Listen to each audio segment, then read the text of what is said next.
morning, everybody, and welcome to the Most Important Conversations Meditations. We run these meditations Monday through Friday.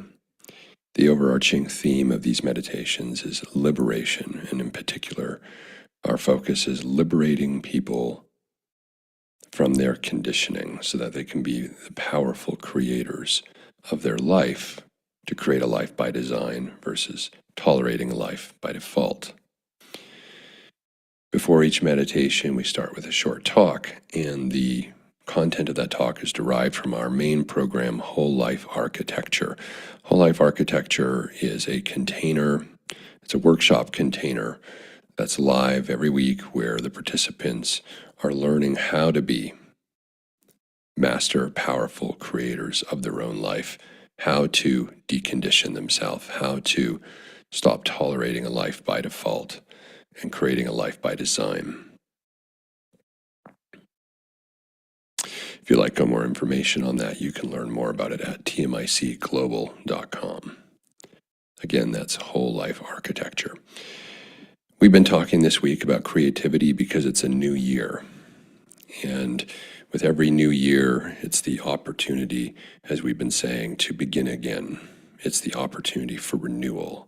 It's the opportunity to have the phoenix of your life rise from the ashes. And every year, around this time,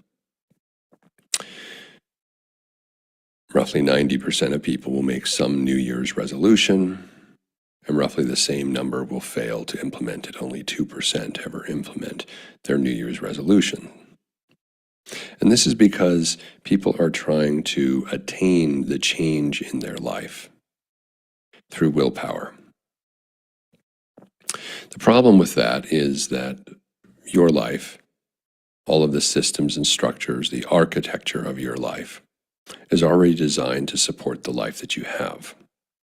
Any kind of change that you try to implement is going to be met with fierce resistance from the environment. In fact, as I've mentioned, because our brain is only focused and committed to homeostasis, to maintaining the avoidance of effort and discomfort to actually implement any change. And because our brain resists change at all costs, it's very difficult to try to change something and then go back into the environment that you're trying to change and have it not be in resistance to that. As the saying goes that Bucky Fuller shared with us, environment is more powerful than willpower. So by making a resolution and seeking to change some aspect of your life, despite your willpower, you are up against the entire system and structure, the entire environment of your life. And that's not just the external systems and structures. That is also the internal beliefs, the internal thought processes of your own mind. You know, your conscious mind can think all it wants about the change that it wants to activate in your life. But it's your subconscious mind, your belief systems, the operating system under the surface that is really driving and thinking your thoughts and driving your life and driving your choices. So to just arbitrarily, because it's a new year, think that you can suddenly will change in some area, whether that's improving your health, improving your relationships, improving your finances, it's not going to be that simple, which is why 98% of people fail to implement any of these changes. So what to do? Is it hopeless? I mean, as human beings, we want to self-actualize. As human beings, we want to attain a more thriving existence. The only way to accomplish it is to access the creative power within yourself. Not willpower, but creative power. To get that you are the creator of everything, and to start to decouple and detach and deconstruct the conditions of your life and rebuild them. See, it's a systemic way of thinking about things. You've got to build the environment. You've got to build the architecture.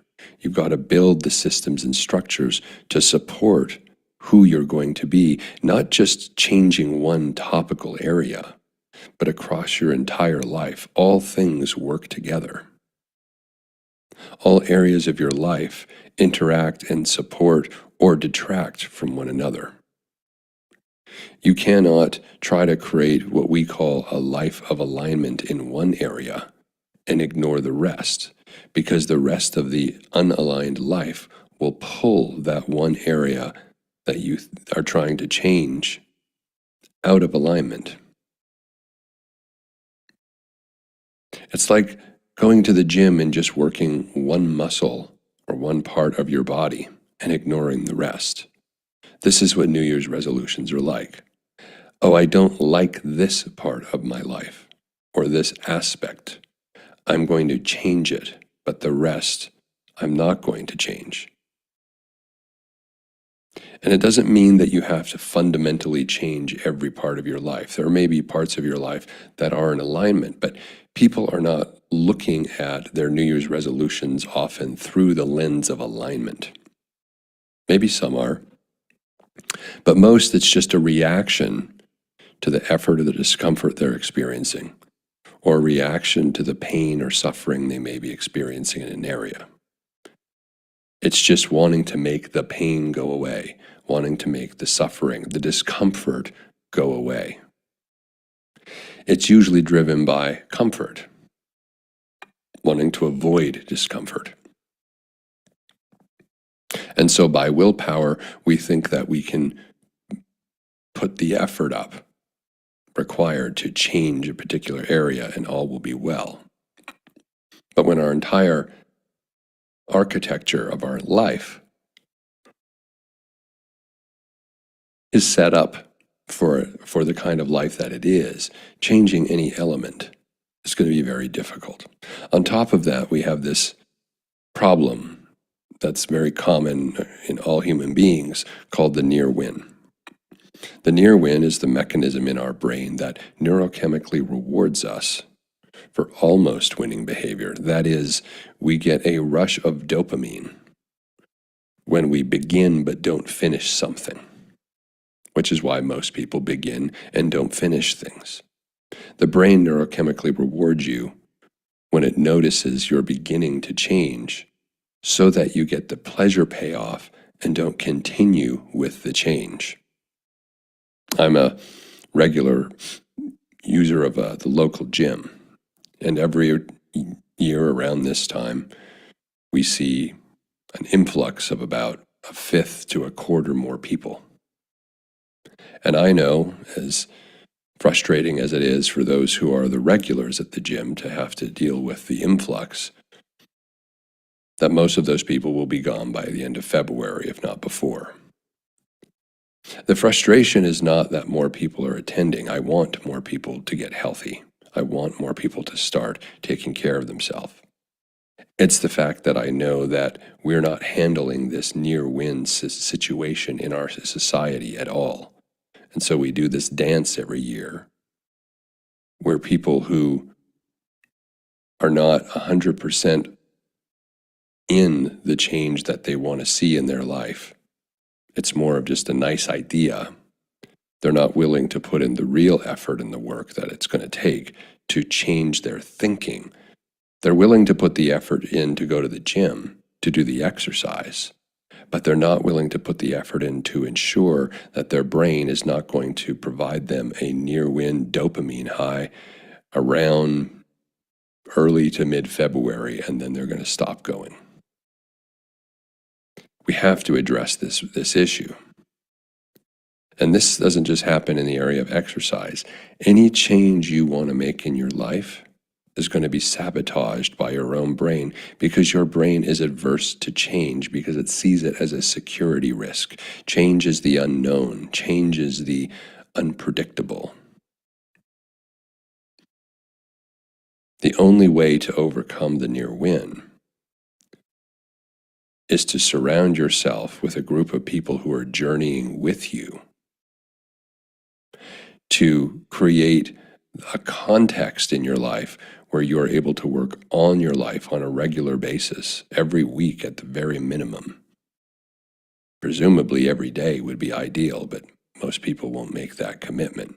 At least once a week, where you're going to work on your life and not be in your life in reaction to everything.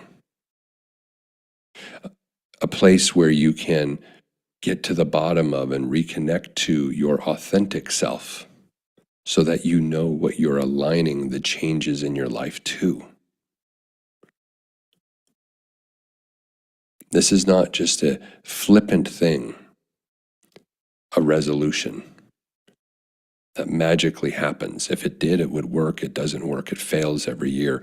And yet, because we have this impulse as human beings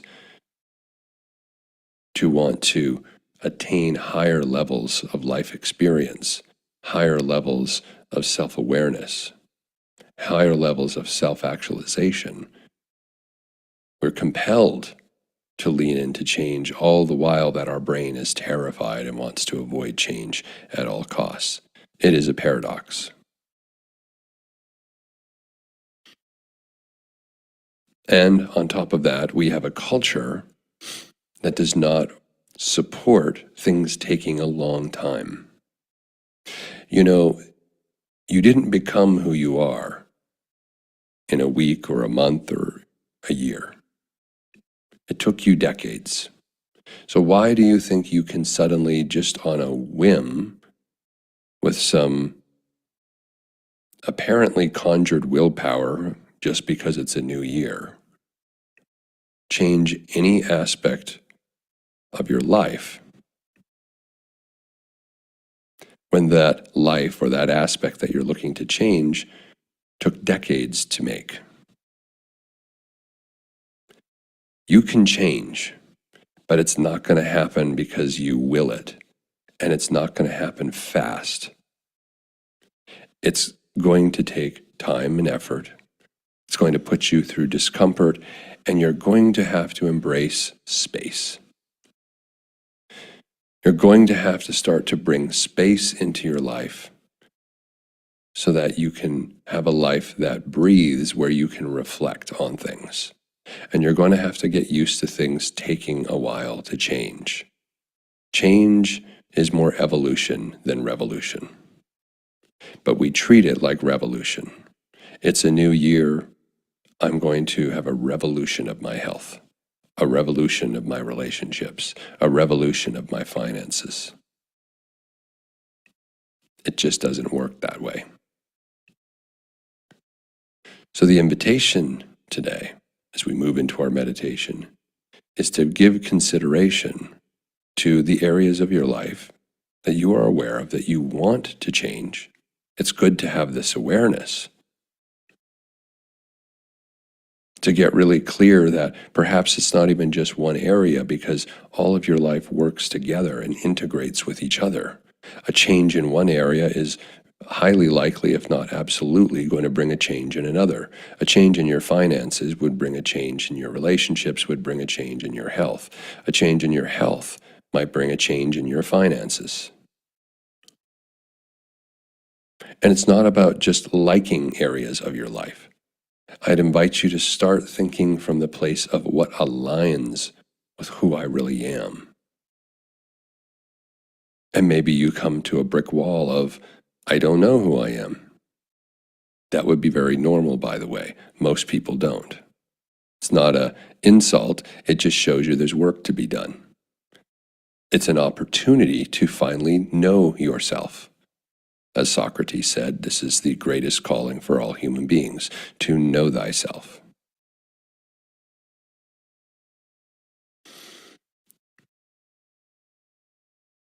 So don't resolve anything because it's the new year. There's nothing special about a new year. It's all made up. Instead, perhaps if anything, use this New Year framework to finally choose to know yourself and to create an aligned life around that self, and to know that the change that you will have to implement in your life to create an aligned life is not going to be fast. It's not going to be simple. There's no pill you're going to be able to just quickly take to solve all these problems. There aren't steps. There's work to do, but there's no simple 3-step program or 7-step program to all of your life streams and happiness and finance and relationships and health. Life is complicated. But you are a brilliant and powerful creator. Inside, you've simply been deconditioned to not be able to access this part of yourself. And yet you're creating even while you're not aware of it, even while you don't realize it. You're creating. In fact, your whole life is your creation, even the parts of it you don't like. You created the conditions for those things to exist.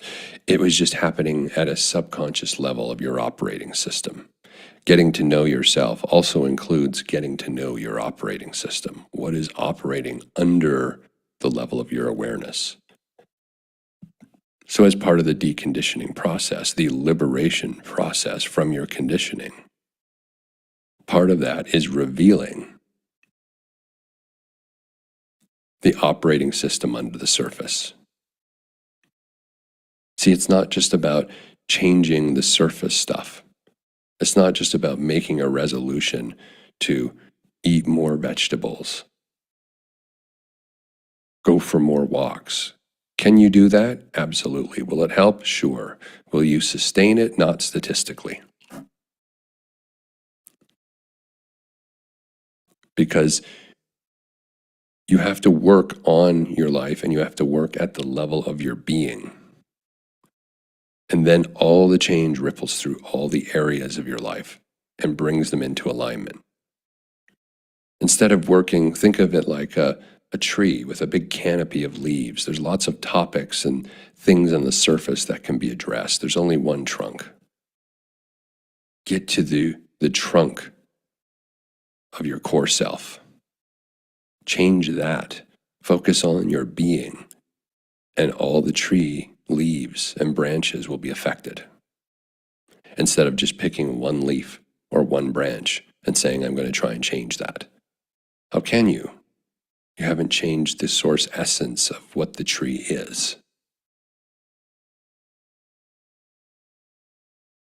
So that's the invitation. And the liberation work as we move into our meditation, of our neurosculpting meditation today, is about just allowing yourself to surrender and to begin to drop all of the learned behaviors, all of the learned ways of thinking, to create space, to breathe for a minute so that you can pivot and then start working on your life.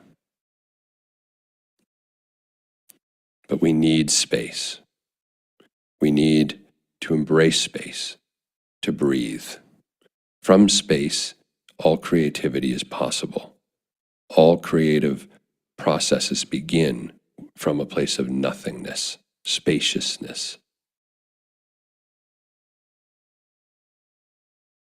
You won't be able to experience lasting transformation and change in your life in any area or all of it if you aren't used to embracing space. And so this morning, as we move into our meditation, really take this time to just allow the meditation to breathe through you, to allow your brain to rest into the neurosculpting meditation, to allow your brain to drop all of the expectations, to liberate yourself from your conditioning. One little nudging movement at a time. Evolution, not revolution. And drop the New Year's resolution. Instead, focus on getting to know yourself, what really matters, what makes you come alive, what turns you on. Give consideration to the context of the architecture of your life in which you would thrive. Imagine what that might be. And then commit to doing the work, to transforming yourself at the deepest level of your core. And the rest will take care of itself. Focus on your being. And if you'd like a community to do that with, you can join us at Whole Life Architecture, but there are others out there as well that are trying to help people in this way.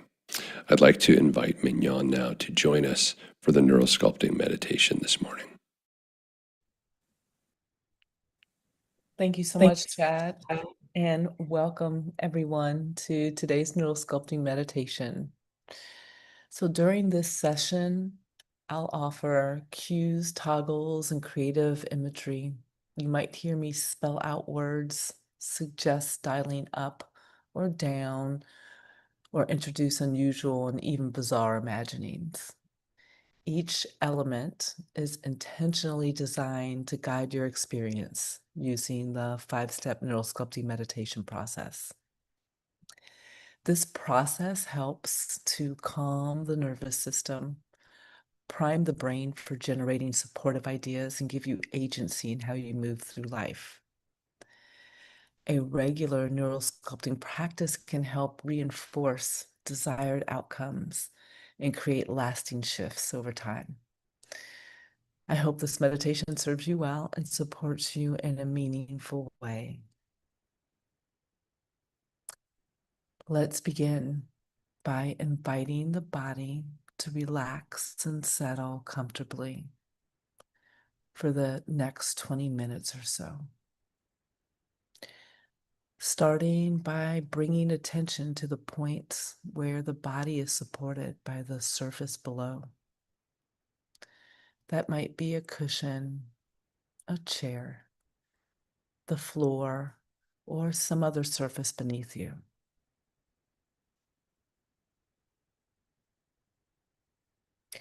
Notice any areas in the body holding tension.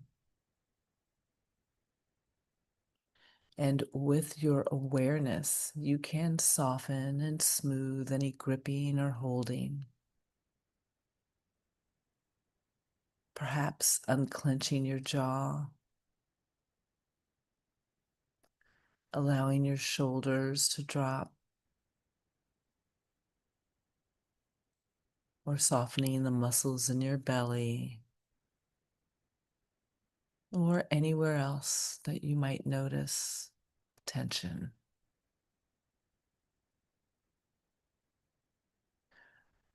Allowing your body to rest and settle.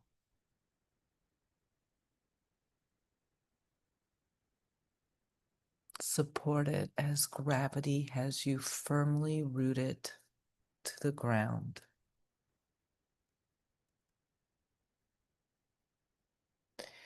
And I invite you to take note of the area surrounding you, noticing your body in relation to the walls or other aspects in the space you are currently in.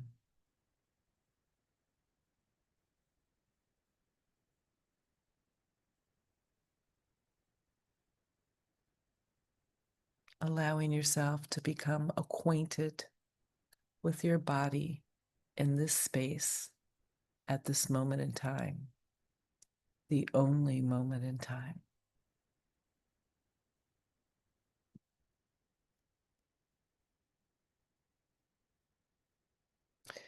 And as your body continues to settle down, I invite you to gently close your eyes if that feels good for you.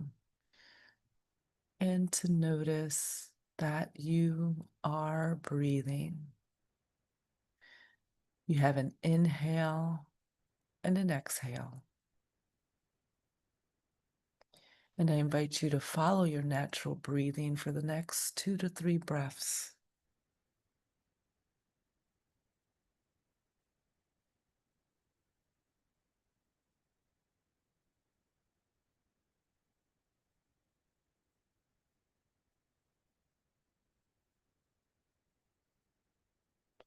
And on the next inhale, where do you notice it most in the body? Is it the air flowing in through the nose, or maybe it's in the lungs, or maybe somewhere else?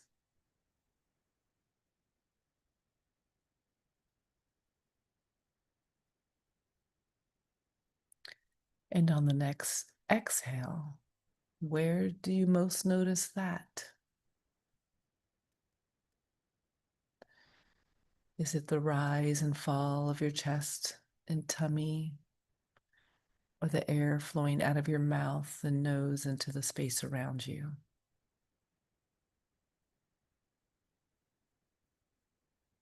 Or maybe it's something completely different.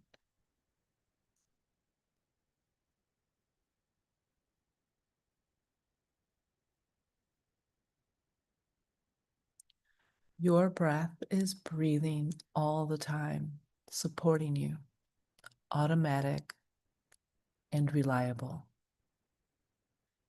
And with your breath breathing and your body settling, there may be things around you that are adding to your basic comfort. Maybe the comfort of the familiar room, perhaps the temperature of the air around you, or the feeling of a soft fabric against your skin. What do you notice that is adding to your comfort at this moment?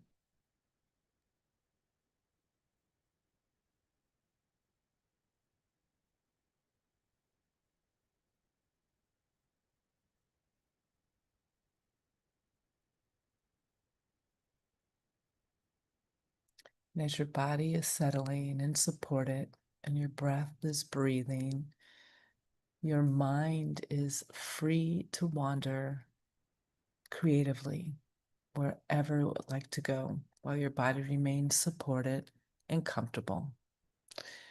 So I wonder if you can imagine riding on the back of an ostrich. How do you imagine that to be?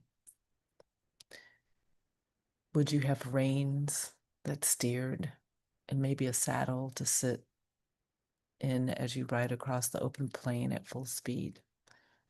What does your creative mind see?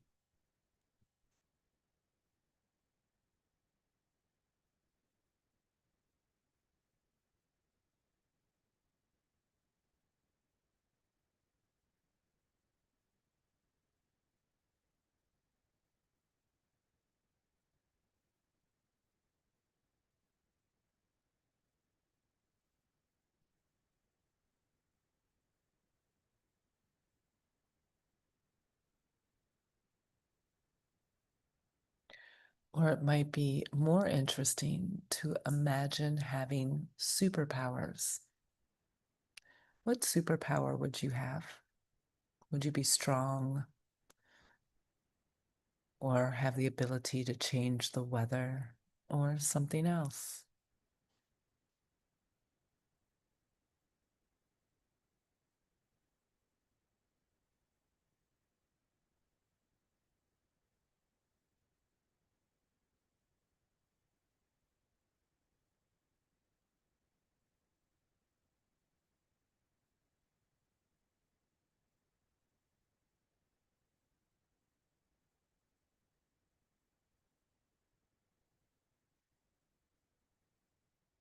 With your creative mind awakening, and as your body is right here supported, you are the director of this experience, guiding each moment. You are welcome to create beyond any of my suggestions. You get to write this story. A story where you get to orient yourself to something remarkable. So amazing that you can also release what you are ready to let go of. So, if you'd like to start by bringing to mind a concept or word that feels so good to you, what would that be?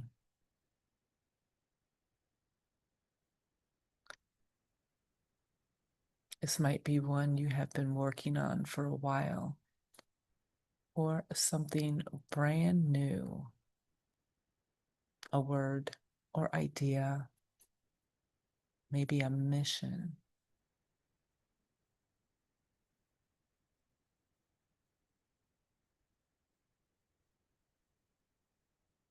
It could be a simple word like LOVE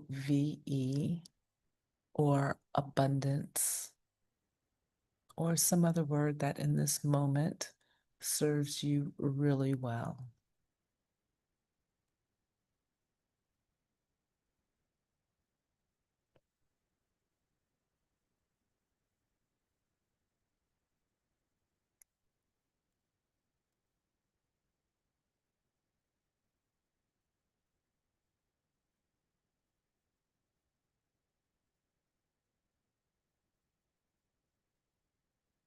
And this word might also have some qualities to it.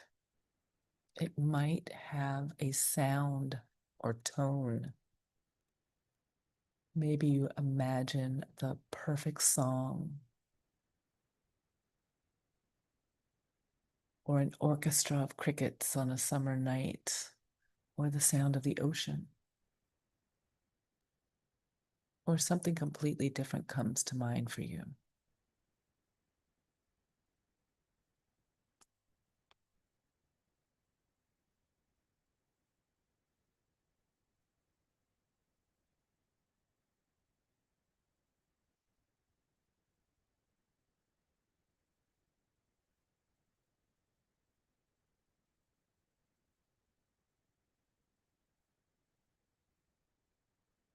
This word or concept might have a color.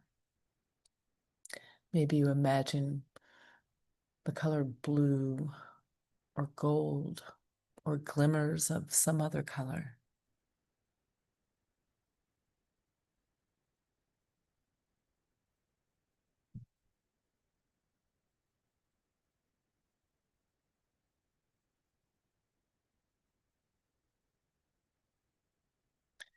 Maybe you experience a texture when you think of this word or concept. Maybe it's silky smooth or velvety or bubbly.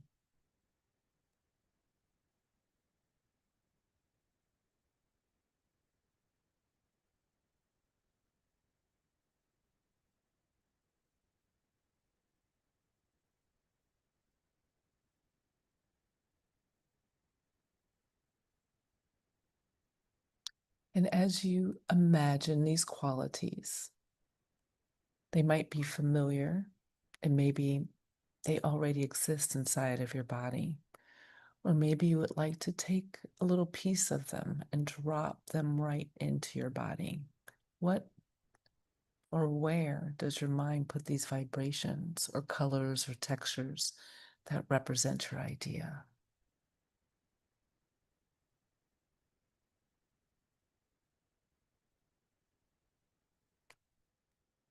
Maybe you put it in your hands to hold or in your heart or in your eyes to see through. Maybe it's in your throat or anywhere you wish.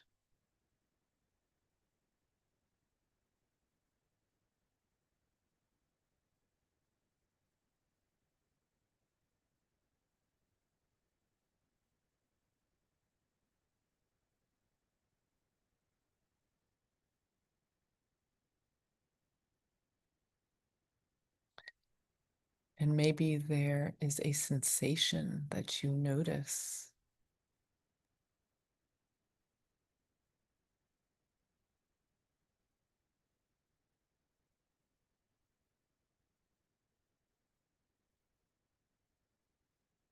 And could this unfold in a way that you observe in this moment?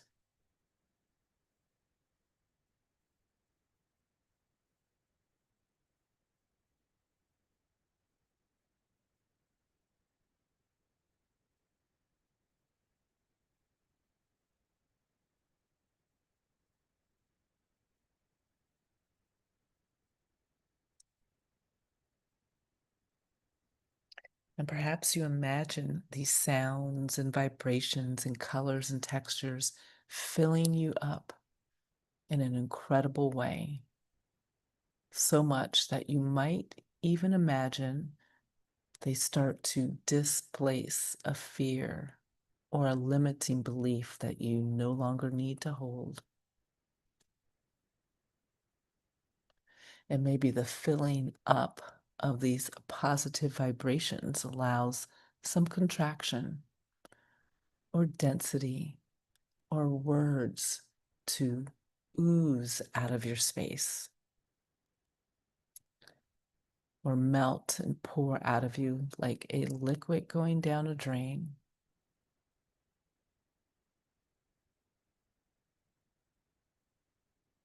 Or better yet, you might release these by shedding it right off like an old skin.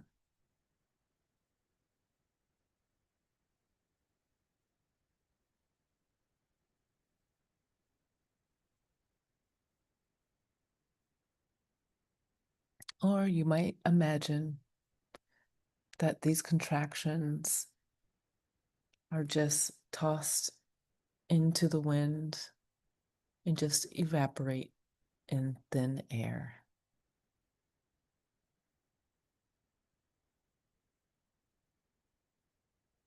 And just as you breathe in to breathe out, so too you can fill in with the associations to exhale and release the ones that don't serve you. And all of this creative thought may cause sensation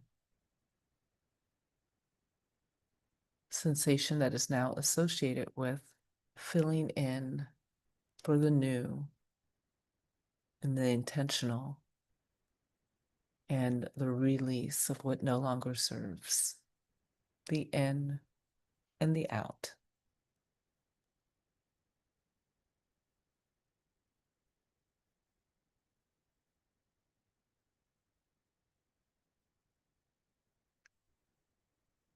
What sensations do you notice?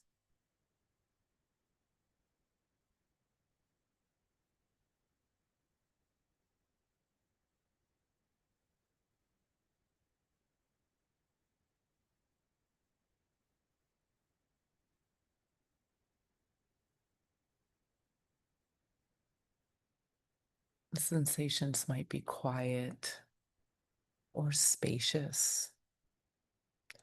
Maybe you feel more alive or warm or cool, or maybe something completely different.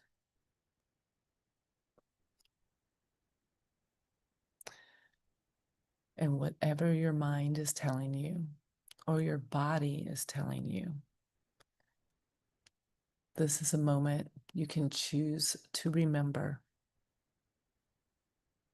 a state you can choose to remember. And you can remember it by placing your non-dominant hand on the part of your body most resonant.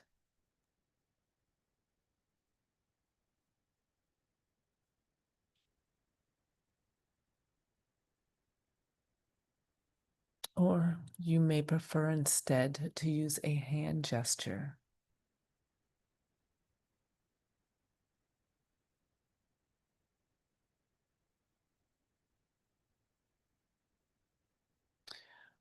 Or you may even imagine a pleasant scent that you can breathe in that would help you to remember this particular moment.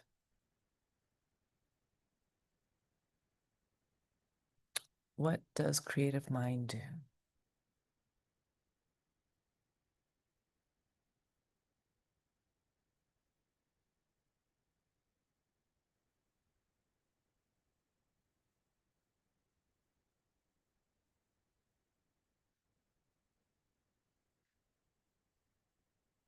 And what if you were to have an activation phrase, a mantra, or affirmation, a simple word that best represents this experience?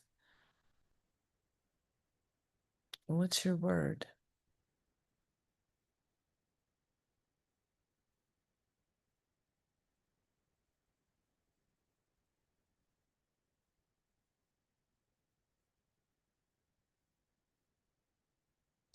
And can you imagine that written across the sky in vibrant colors?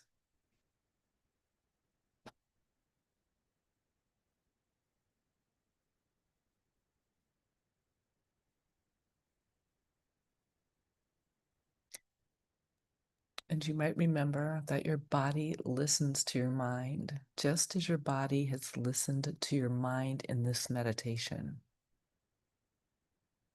And how wonderful that you can invite this to be the backdrop of your inner landscape, just as your breath is the backdrop to all moments.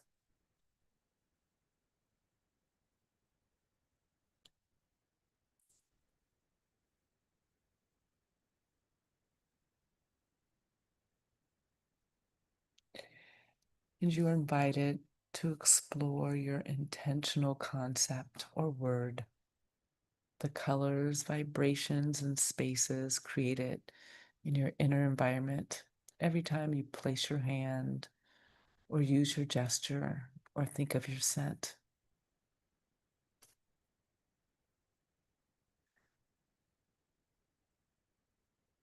Even as you slowly bring your attention back to the sounds around you, coming back to your body and the surrounding space where you are,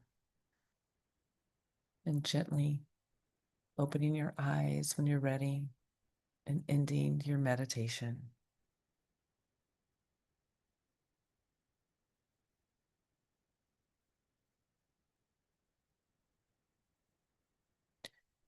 Thank you for joining today's Fill In and Release Neural Sculpting Meditation.